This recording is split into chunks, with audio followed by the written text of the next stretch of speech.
है जब आप 11th में आए ना, तो 11 जो कहलाता है वो केमिस्ट्री की नर्सरी है, बहुत बड़ा केमिस्ट्री नहीं है। तो नर्सरी पहला चैप्टर नर्सरी है, दूसरा चैप्टर थोड़ा आगे, मतलब समझ लो KG1 हो गया। बाद में ऑक्सीजन को बैलेंस करना।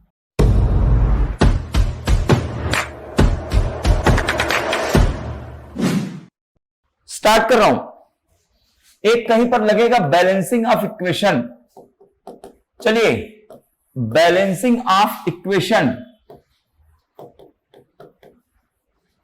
किसी इक्वेशन को बैलेंस करना है। वास्तविक में जो टफ है ना, वो रेडॉक्स रिएक्शन बैलेंसिंग टफ है। रेडॉक्स रिएक्शन की बैलेंसिंग ये टफ है, टफ नहीं है। हम समझाएंगे ना, हम समझाएंगे, लेकिन अभी आपके इस चैप्टर में रेडॉक्स रिएक्शन की बैलेंसिंग नहीं है। सिंपल छोटी सी रिएक्शन है, उसको बैलेंस कैसे करते हैं। क्या है, जब आप 11th में आए ना, तो 11 जो कहलाता है वो केमिस्ट्री की नर्सरी है, बहुत बड़ा केमिस्ट्री नहीं है। तो नर्सरी पहला चैप्टर नर्सरी है, दूसरा चैप्टर थोड़ा आगे, मतलब समझ लो KG1 हो गया, फिर KG2 है। तो पहले चैप्टर में छोटा छोटा सब सिखा रहा है। तो बैलेंसिंग ऑफ इक्वेशन क्या है, जैसे क्या कह रहा है, ये किसका करें, जिसका करो। मान लो 3-4 एलिमेंट है, मेन कौन है, मान लो मैंने कर दिया C2H6, इस पर रिएक्शन कर दी किसकी, O2 की। तो O2 को बैलेंस आखिरी में करना। अगर किसी एलिमेंट की बैलेंसिंग आखिरी में, पहले कार्बन हाइड्रोजन की, तो कार्बन ऑक्सीजन से रिएक्शन करके क्या बनता है, हमेशा CO2 बनता है। हाइड्रोजन ऑक्सीजन से रिएक्शन करके क्या बनेगा, हमेशा वाटर बनेगा, बिल्कुल बनेगा। तो पहले कार्बन को बैलेंस करो, कितने कार्बन है, 2, भैया तुम 2 हो जा। फिर हाइड्रोजन को बैलेंस कर लो, कितने हाइड्रोजन में, 6, लेकिन H2 है, तो सामने में कितना आएगा, 3, हो गया। बाद में ऑक्सीजन को बैलेंस करना। ऑक्सीजन कितना दिया, 4, 3, 7, और इसको आपने 2 लिखा है। अगर सामने में 7 लिखूंगा तो 7 to 14 हो जाएगा। इसलिए ये जितना होता है ऑक्सीजन, उसको बाई 2 लिखते हैं, 7/2 ऐसा। कितना ऑक्सीजन बताओ, 4, 3, 7, तो 7/2 क्या करते हैं, ऑलरेडी 2 बढ़ा हुआ है, O2 है। अगर आप 7 करोगे तो 7 into 2 कितना हो जाएगा, 14 हो जाएगा। 14 तो नहीं करना, 7 करना, तो 7/2 लिखते हैं।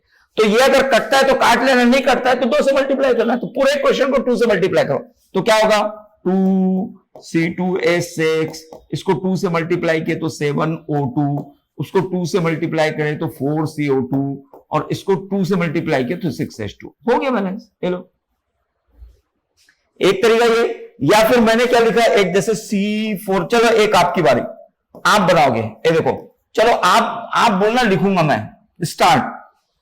कार्बन क्या बनेगा ऑक्सीजन के साथ रिएक्ट करके, कार्बन से क्या बनेगा, हमेशा CO2 बनेगा। और हाइड्रोजन क्या बनेगा, हमेशा H2O। कितने कार्बन है, पहले कार्बन को बैलेंस करो, तो भैया 4 कर दिए, ये लो, 2 बैलेंस हो गया। हाइड्रोजन कितने हैं भैया, 8, तो सामने में 2 है, तो इधर कितना लिखूं, 4 हो गया, 8। अब ऑक्सीजन गिनना है, ऑक्सीजन कितना है, 8 और 4, 12, 4 into 2 8 नहीं होंगे, और यहां कितने 4, टोटल कितने हुए, 12। तो जितने हुए उतना लिखो और बाई 2 करो। तो अगर ये कैंसिल हो रहा है, क्या हो गया, तो कितना है, 6। वहां नहीं हो रहा था, 7/2 का 3.5 आ रहा था, फ्रैक्शन आ रहा था, कट नहीं रहा था। तो ये फ्रैक्शन नहीं है। अब बताओ, जब फ्रैक्शन नहीं है तो लिख दो। फिर लिख रहा हूं इसका आंसर, क्या लिखूं बताओ, अब पूरा C4H8 plus 6O2 gives 4CO2 और 4 ऐसा लिखो। चलो, ये छोटा सा टॉपिक आपकी बुक में लिखा, मैं बना दिया उसको, है ना, एक छोटा सा टॉपिक है, उसको बना दिया। इसके बाद वाला टॉपिक अब आपके लिए बहुत इंपॉर्टेंट है।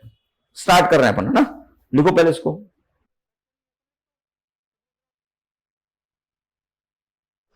पहले कार्बन को बैलेंस करना, फिर हाइड्रोजन को कर लेना, आखिरी में ऑक्सीजन को करना। किसी को भी ऐसे ही करते हैं, किसी को बैलेंस करना है ऐसे ही करते हैं, ना।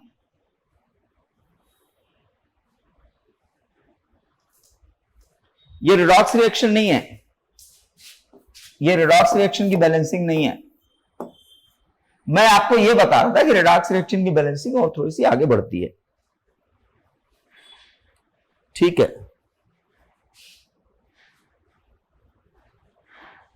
लिखो,